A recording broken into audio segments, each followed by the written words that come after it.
science, engineering, medicine, chemistry, physics, biology, humanities, cardiology, computing, public health, global aeronautics, science communication. Hello everyone, I'm Gareth Mitchell. Today we'll look at a couple of news stories from around the college and then at the questionnaire that's gauged the nation's intelligence and how that work is helping us find out how our mental health is bearing up during the COVID-19 crisis. And speaking of coronavirus, a GP tells us how the outbreak is affecting those working in primary care. And how about life and environmental policy when the pandemic has passed? I think we could see, for example, some people now working from home a little bit more often than they did before. We've seen a real uptick in the use of public and green spaces, and investing in public and green spaces is a real win for the environmental agenda and what we need to do to tackle climate change and also to adapt to climate change. The Imperial College Podcast.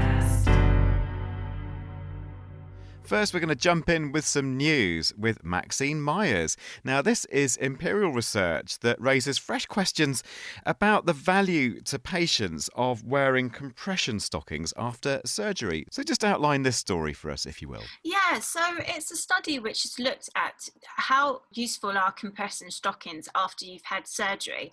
And surprisingly, the researchers have found that your risk of developing blood clots following surgery is the same whether you wear them or not. So it's a new trial which is across 7 different hospital trusts in London, including our partners, Imperial College Healthcare, NHS Trust.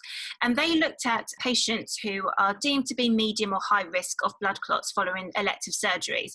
They were saying that they were no more likely to develop clots if they wore compression stockings and took blood thinning tablets than patients who were just treated with blood tablets alone. The researchers have now, following the studies, have said that the present guidelines for treating patients need to be revised urgently. In this time, it could actually save the NHS quite a lot of money if they've revised the treatment guidelines by not using compression stockings. Who actually did this research? So the lead for this study is Professor Alan Davis. So he is a professor of vascular surgery at the Department of Surgery and Cancer. And he also works at Charing Cross Hospital, which is part of Imperial College Healthcare NHS Trust. Great, Maxine. Thank you very much indeed for that. That's Maxine Myers. Joanna Wilson also joins us. And Joanna, at a time where so much science is going on around the world in teams who are connecting online, and you have news of an Imperial-related startup that's helping to kind of bring scientists together a little bit. Tell me more. Absolutely, that's right. So we've got a startup called Synsapium. They're founded by some alumni, and they're developing an open innovation platform. And you may wonder, what is that? So they're trying to bring together scientists, researchers and innovators from around the whole world to share data and to collaborate on global problems and global challenges such as coronavirus or climate change. And the co-founders, Manolia Adan and Basil Mahfouz, who both graduated from our MSc in Environmental Technology, they were inspired by the scientific response to SARS back in 2003. And back then, 84 scientists from 13 labs across 11 countries worked together to suppress the epidemic. So they're trying to recreate that, and they want to bring together people with different backgrounds and with different expertise to share their ideas. So that's the big idea, but how does it work in practice then? What happens on the platform? So if you're an innovator or a scientist or a researcher, you can log onto the platform and you can do 2 things. You can either launch your own challenge, so there might be a big problem that you're trying to solve and you need help with, or you can join an active project. And when you're on there, you can propose your own ideas, you can provide feedback on other people's ideas, and you can also rate proposals. And then the back-end algorithm propels the top ideas and the top responses to the top of the platform, so you can see which ones are most popular. Currently, they've got about 500 scientists in the community from around the world who are collaborating on big challenges, and they're from universities all across the world, such as Imperial, the University of Oxford, and even in the US and in France. So what kinds of challenges are they working on? Do you have any examples? Yeah, so we spoke about how they're working towards helping with the coronavirus pandemic. So one project that they've got live on there at the moment is a project which is trying to design a low-cost emergency ventilator which will help lower-income countries respond to COVID-19. So Synsapien is inviting innovators and scientists from around the world to try and design a low-cost ventilator that can be produced locally in the country at a value of less than $99. They're also looking at climate change. So one thing they're trying to do is look at how we can use vertical farming, which could thrive in desert conditions. And this could help to tackle the shortage of freshwater resources in arid environments. All right, Joanna, we'll leave it there. Thanks so much for that. That's Joanna Wilson. We also heard there from Maxine Myers. Well, now, how is the coronavirus crisis affecting our mental health? A new nationwide survey aims to find out. More than 120,000 so far have responded, and initial results suggest that those with certain psychiatric traits are likely to report more conflict at home under lockdown and that they're more depressed. And the researchers want to hear from you too, and we'll tell you how. And this study follows on from previous work on our intelligence, and that's featured on network television. The Great British Intelligence Test is a collaboration between Imperial and BBC Two's Horizon programme. Dr. Adam Hampshire of Imperial's Department of Brain Sciences is leading the work, and I saw the programme. It was on BBC Two recently, and it's still available on iPlayer. So what was going on in the Great British Intelligence Test then, Adam? What we were interested in looking at was how different aspects of human intelligence varied in the general population, and quite particularly, as opposed to looking at an individual aspect of intelligence, sort of summary measure like IQ, we were trying to measure types of intelligence that we believe, based on our scientific research, have a relationship to different systems in the brain. Probably one of the most interesting and novel things we were looking at is how they varied with technology use. And that's fascinating in itself. But do you have any initial findings on that, on our relationship with technology in that sense? On the one hand, we found that there's certain types of lifestyle and technology use factors that have a relationship to intelligence. One example would be people who play computer games. The more they play computer games, the better they do in terms of spatial working memory, for example, and spatial problem solving. On the other hand, when we looked at the relationship to well-being, so depression and anxiety, for example, what we found was it's not so much how much time a person spends online that is predictive of whether they have high levels of depression and anxiety. Instead, it's the sort of things that they do. People might spend time checking their social media accounts or email after they go to bed and they should be going to sleep. And I think one of the things that was really interesting, this type of relationship was much more evident in younger people. That's people who've been immersed in technology their whole lifetimes. And they're also much, much more likely to show technology addiction. These things highly correlate with each other. One of many things that I learned from the test and watching the show on BBC Two was that the best problem solvers are in Bristol. So it shows that you've got a geographical breakdown to the data. I thought that was really interesting. But there was a really encouraging outcome of this study, a very uplifting one actually, that applies to all of us. Essentially that we're all good at something, but you obviously were able to break that down and say it a bit more scientifically. Yes. So essentially, I believe quite strongly that most of us are good at something. You can't just squash everyone onto a single IQ scale, and it just doesn't capture the diversity of ways in which a person can be intelligent. And one of the things I really liked with the results of this study was that most people proved to be better than average on at least one test. And of course, you had 250,000 applications here. It's done well, isn't it? It was a ginormous response from the general public. And actually, if it's not the biggest, it's one of the biggest studies of its kind that's ever been conducted. And speaking of big numbers then, you've already recruited very well for this follow-up study on mental health and mental health during lockdown in these difficult times in which many of us, well, all of us, are living. So just tell us about this study then, how it follows on. Now, the new study, it's following on directly from the previous one, but we've switched the focus over towards mental health. So we've expanded the aspects that are asking people about well-being, but also I've added in some new scales that look at how the pandemic lockdown is affecting people's behaviour and how it's affecting their well-being. So if you look at the things that vary the most in the population in terms of the impact of the pandemic, it's actually positive. So people talking about having to commute less, having more time to spend with their families, the environment appearing like cleaner, In addition to that, we added some scales that allow us to try and understand why it is that some people are having a more positive experience of the lockdown and others are having a more negative experience. So what is it that we can learn that can help people to sort of augment that which can be positive and make the most out of the situation? Finally then, I know that you're still recruiting. You want all of us to fill in this questionnaire. How do we do that? It's gbws.cognitron.co.uk. And so far, about 120,000 people have completed it. But the more people who complete it, the better. Great. So that's gbws.cognitron.co.uk. And if you didn't get it the first time, just skip back in your podcatcher. Just do that jog back 30 seconds thing. And you can play that bit back again because it's really important you get to that website and go to it. I've tried looking it up on search engines and it does come up quite highly in the rankings. And there is a news story about this on the Imperial College website, imperial.ac.uk/news. So lots of ways of getting onto that survey. And Adam, you would love that data, wouldn't you? It's proper science. You need us all to do it. That's right. This is citizen science at its best. So we just need people to, go and take part. That's great. Adam, thank you very much indeed for that. That's Adam Hancher. And we're going to go on to the impact, further into the impact of COVID-19 now, at your GP surgery. With so much focus on hospitals, our very own Ryan O'Hare has been keen to find out what's happening in primary care. So that's GP services and walk-in clinics. They've had to adapt quickly to make sure that they can still offer crucial health services during the crisis. Ryan's been hearing more from Professor Azim Majid, head of the Department of Primary Care and Public Health at Imperial. He's also a practising GP in South London.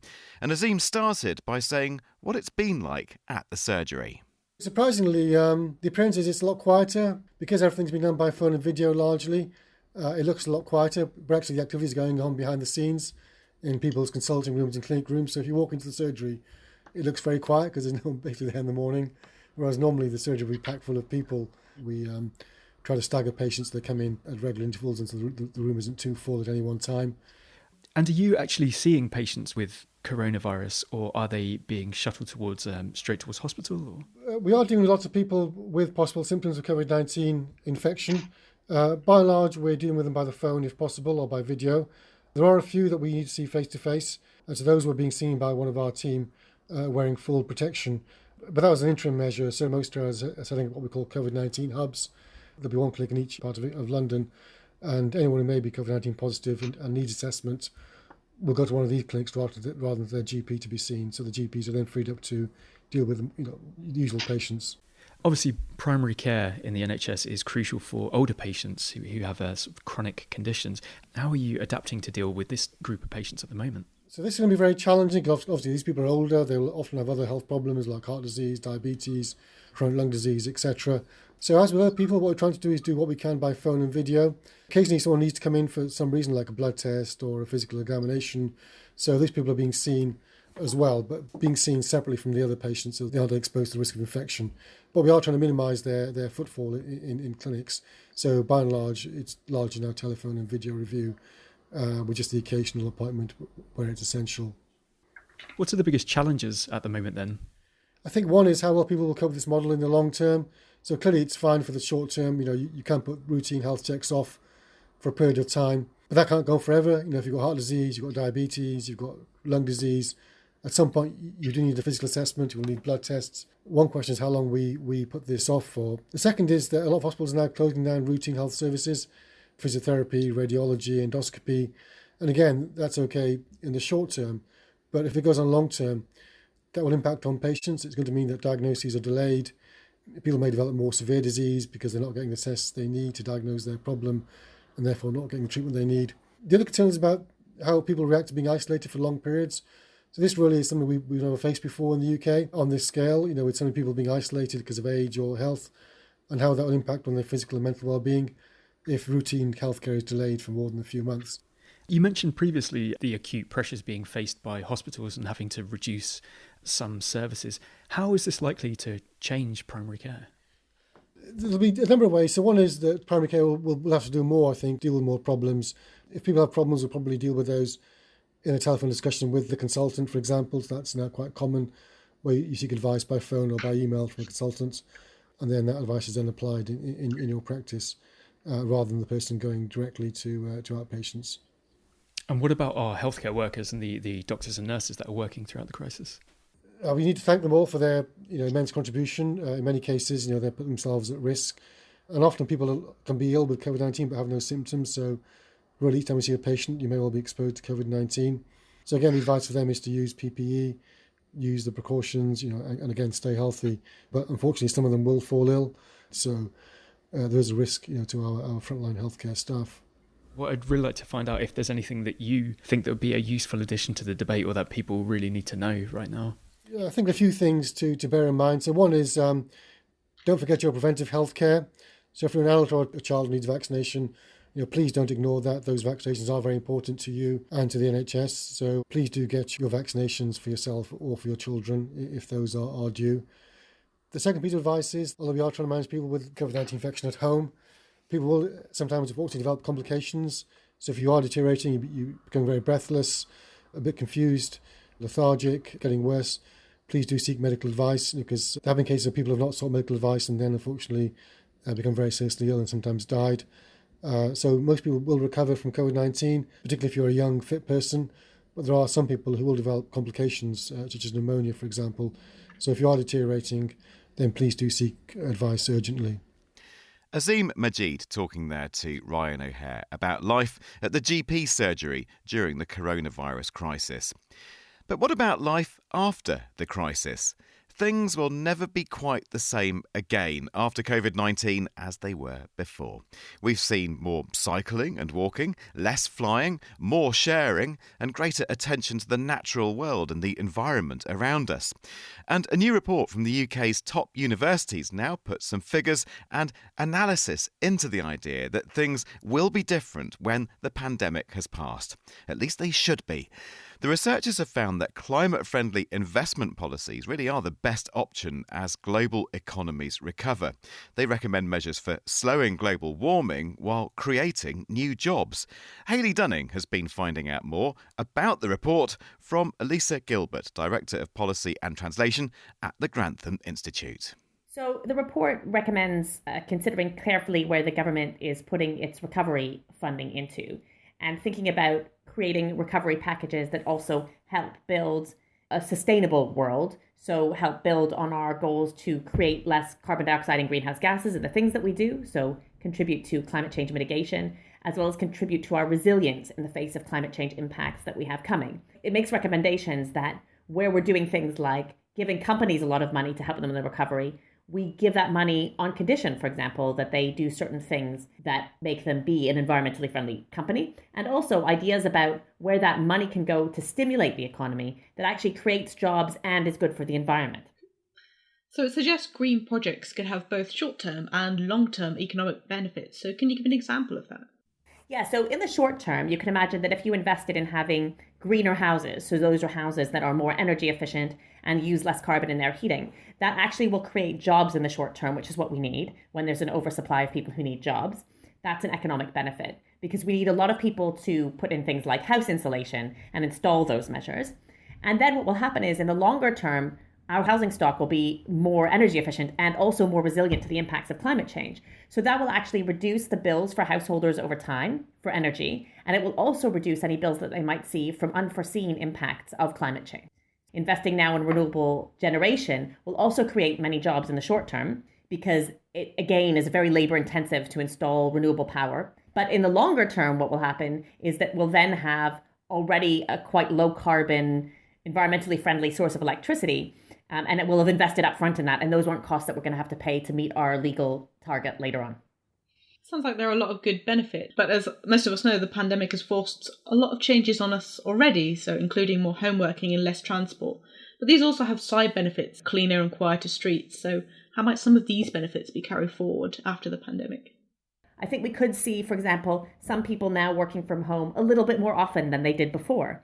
I think that we've seen a real uptick in the use of public and green spaces, and investing in public and green spaces is a real win for the environmental agenda and what we need to do to tackle climate change and also to adapt to climate change. People using green spaces is a real signal to government that they care about investment in green spaces.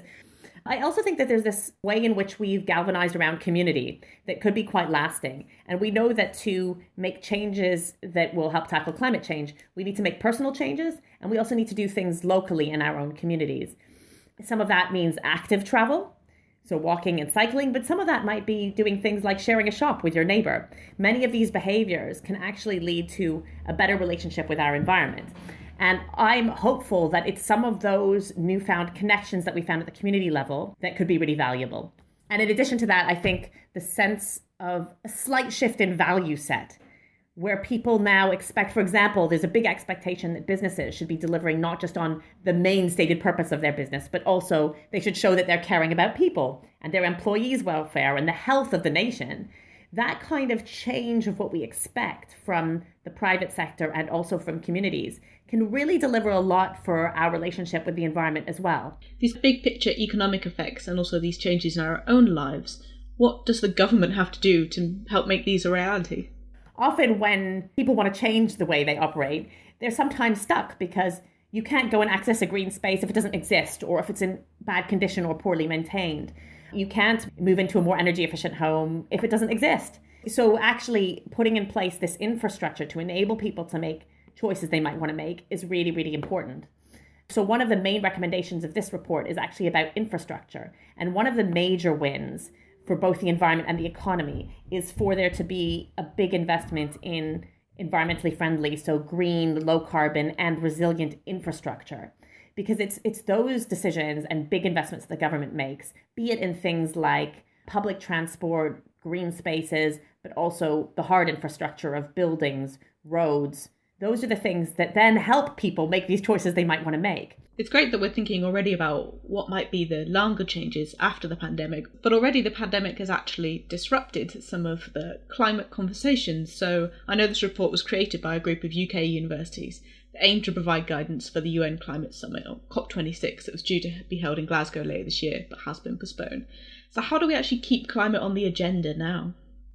Yeah, it's a great observation, because we know that climate was really high on the agenda of both people and therefore governments and business actors just before the pandemic. So the budget that we saw just before the pandemic, so the spring budget in the UK, included quite a few things about what a green economy could look like. But the UK will still be hosting the next big climate change negotiations, just delayed until next year. So there's really a chance for the UK to herald in and to chair maybe a different kind of conversation than would have happened before, but one where climate is no less an important part. That's Elisa Gilbert talking there to Hayley Dunning. And that's about it for now, but don't forget, of course, you can keep up with everything that's going on around Imperial College and, crucially, the work going on and the research and the efforts to tackle the coronavirus via our Imperial News websites. That's imperial.ac.uk/news. Well, I'm Gareth Mitchell saying thank you very much indeed for listening. Stay safe, take care, and I'll see you next time. Bye-bye.